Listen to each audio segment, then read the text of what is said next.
Welcome to This Explainer. Today we're diving into something truly fascinating, completely universal, yet, incredibly private. We are talking about the voice inside your head. You know the one. It's that voice that reads your emails, the one that debates what to have for lunch, and definitely the one that sometimes keeps you up at 2 a.m. analyzing an awkward conversation you had like 5 years ago. So let's jump right in and unpack exactly why your brain talks to itself, how it pulls it off, and what it actually means for your daily life. I want you to just pause for a second. Listen to your own thoughts. Who are you talking to right now? It's got a while to think about, isn't it? As you're hearing my words, there's highly likely a silent dialogue happening right behind your eyes, processing what I'm saying, agreeing, disagreeing, or maybe just wondering how long this explainer is going to be. This inner monologue is entirely subjective. Literally, no one else can hear it but you. And yet, it's an experience shared by almost every human being on the planet. Section 1. The voice in your head. Okay, so we need to clearly define exactly what this mental chatter actually is, and probably more importantly, set the record straight on what it isn't. Scientists call it inner speech, but you might know it better as your internal monologue, or just self-talk. Think of it as a built-in mental conversation system. Actually, scratch that. It's more like a constant companion. It's an everyday occurrence that you use to organize your thoughts, reflect on your past, and narrate your journey through the world.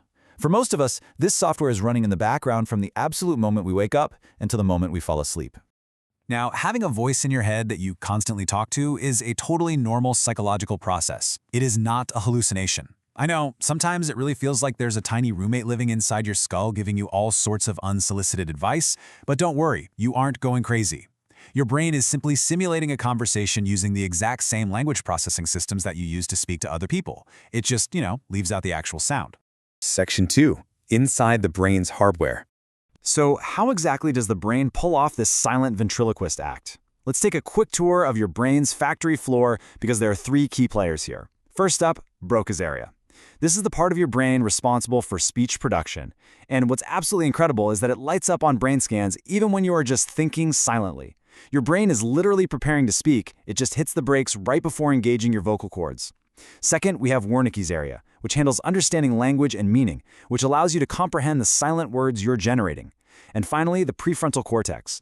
This is the boss of the brain. It handles complex thinking, planning, and decision-making.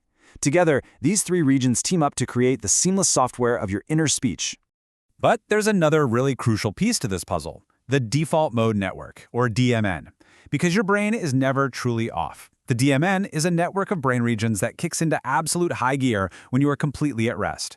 When you zone out staring out a window, or when you're daydreaming, or just lost in your own internal reflection, the DMN is running the show. It heavily contributes to those sprawling inner conversations, vivid imaginations, and the spontaneous replaying of old memories. It's essentially the playground for your inner voice. Section 3. How inner speech develops. So how do we learn to do this?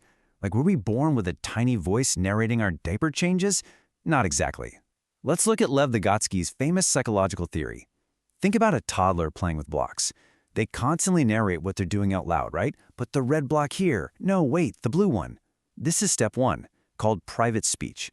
As children grow up, they figure out it isn't really socially appropriate to say every single thought out loud, so we move to step 2, internalizing the speech. They might start by just mumbling or moving their lips. And then finally, we reach step 3, full-on silent self-talk. Your adult inner monologue is literally just the internalized echo of your childhood babbling. Section 4. What self-talk actually does. Now that we know where it comes from, why on earth did human biology keep it around? Well, because your inner speech is essentially a psychological multi-tool. First, problem solving. Have you ever practiced a really difficult conversation in your head before actually having it? That's mental rehearsal, and it helps organize complex, messy thoughts into structured language. Second, decision-making.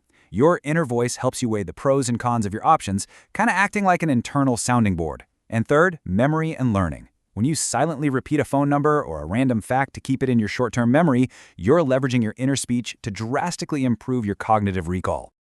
But perhaps its most vital function is emotional regulation.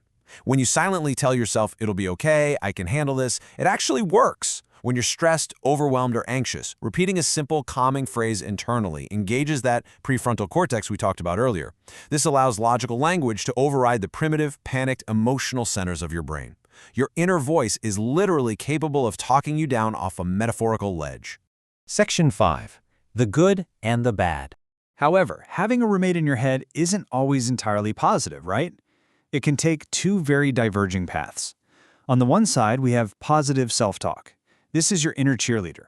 When your dialogue is encouraging, saying things like, "I can do this," or "stay calm," studies show it directly improves your confidence and your sense of control over your life. But then we have the flip side, negative self-talk. This is the critical, harsh voice. When your inner speech becomes repetitive and abusive, saying things like, "I always fail," or "everyone is judging me," it triggers a massive spike in your body's stress response. The difference between encouraging yourself and falling into a critical cycle completely dictates your overall mental well-being. Which brings us to a major pain point for so many of us, the overthinking trap. When your inner dialogue spirals out of control, it transforms into what psychologists call rumination. This is when the brain gets stuck in a loop, repeatedly cycling through negative thoughts and past regrets. And because your brain's hardware is simulating this internally, it feels totally real. This leads to intense anxiety, chronic stress, and just profound mental fatigue. Recognizing when your self-talk shifts from problem-solving to rumination is absolutely key to breaking this exhausting cycle. Now, I want to share a mind-blowing psychological finding that kind of changes everything. Not everyone has an inner voice. While most people have a vivid, word-for-word internal narrator, recent studies have revealed a vast spectrum of human thought. Some people literally don't think in words at all. Instead, their inner world consists entirely of visual images, emotions, or abstract, wordless concepts. They simply know what they're thinking without a voice narrating it. It is a stunning reminder of the sheer diversity of the human mind. The person sitting right next to you might experience reality in a fundamentally different way than you do. Okay, let's bring it all together. What should you take away from this explainer? Well, self-talk isn't just a quirk. It's a natural, highly evolved brain function that is essential for cognition and focus. It relies on a tag-team effort from your brain's language centers and the default mode network. It's simply the internalized, silent version of the out-loud chatter you did as a kid. When used correctly, it is a superpower that helps us think, plan, and center our emotions. But we've got to be vigilant, because letting that voice turn intensely critical is a fast track to anxiety and overthinking. Which brings us to our final thought. The voice inside your head is the longest, most intimate conversation you are ever going to have in your entire life. It shapes your reality, your confidence, and your stress levels. So knowing how it works and knowing the absolute power it holds over your brain's hardware, how will you use your inner voice today? Will you let it be your harshest critic, or will you choose to make it your greatest ally? Thanks for joining me on this explainer, and I'll catch you next time as we keep exploring the fascinating structures of our world.